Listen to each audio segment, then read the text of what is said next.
Now is Congressman Alan Grayson, a member of that august body Lindsey Graham has so much faith in. He's a Democrat from Florida, and he was opposed to military action in Syria. It's an incredible thing for a member of Congress to say. What's your reaction to that? I think he should resign and do us all a favor. If he thinks Congress is dysfunctional, he can make it a lot better by leaving it. But putting that aside, this is the greatest victory for the force of peace since the end of the Vietnam War. We've established an important principle here, which is that you can't take the public to war without the public's consent. It's the public's money, it's the public's blood, and now we'll finally see some public input and not have these matters decided by Washington elites. And what I think is really interesting is that the way the politics of this play out is that in the president's decision to come to Congress, what it did was it created space. It created opening, right? And it was into that space that this diplomatic solution rushed.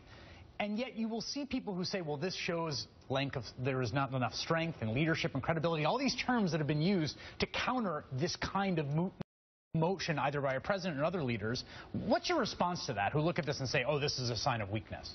No, not at all. The president acted upon a humanitarian and positive impulse, and I understand. We disagreed about the efficacy of what he proposed, but not the fact that something needs to be done to relieve the suffering in Syria. And that's a sign of strength. As the president said, we are a nation of people who care, and that's good to know. Unfortunately, I think the president could not come up with a war plan that could reach any sort of consensus within Congress. The last count is 25 House members in favor, 263 against. But that doesn't change the fact the president wanted to do something positive to relieve suffering, and we respect him for that.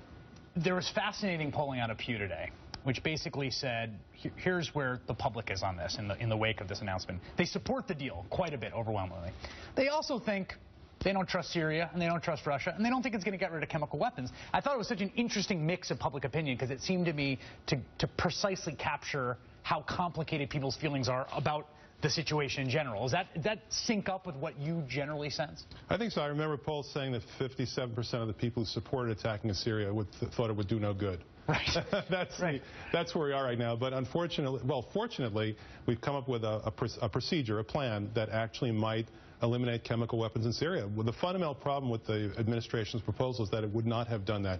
It would not have prevented a new attack. It wouldn't even have reduced the supply, the stockpile of chemical weapons in Syria. Now we have a way to do that. A good plan is much better than no plan or a bad plan. Right, and that I think is an important point to point out, that even the punitive strike that was on the table before, even if it did, as was being suggested by those who were engineering it, degrade the capacity to deliver them, there was no identification procedure. There was no the Assad regime coming forward admitting they have chemical weapons. In some ways, this is a more positive outcome from the perspective of weapons deterrence than what was on the table with a military strike. No, the fundamental problem with the military strike is that it probably would have led to proliferation. To the extent that it would have reduced command and control by the Syrians over their own supply, you would have seen these weapons fall into the hands of the rebels and other forces. And that was a terrorist coup that could not be accomplished any other way. And that was very much on the minds of people in the Congress, as well as the fact that we could not predict or control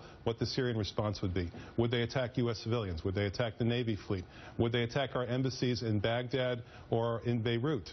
They have a lot of options. Would they attack our ally in Israel or Turkey or Jordan? And we could not predict that. This is a way forward that actually runs none of those risks.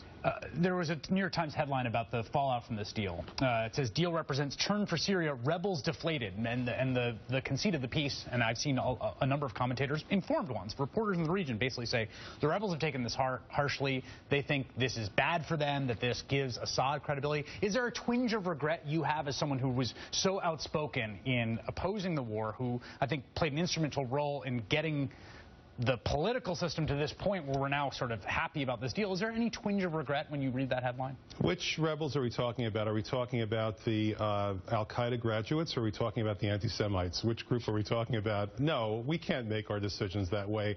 We have to protect Americans. We have to protect America. We have to protect our allies. I can't make up my mind and determine my vote based upon whether a particular group in Syria is for or against it. That is completely irrelevant. Congressman Alan Grayson of Florida, thank you so much for your time.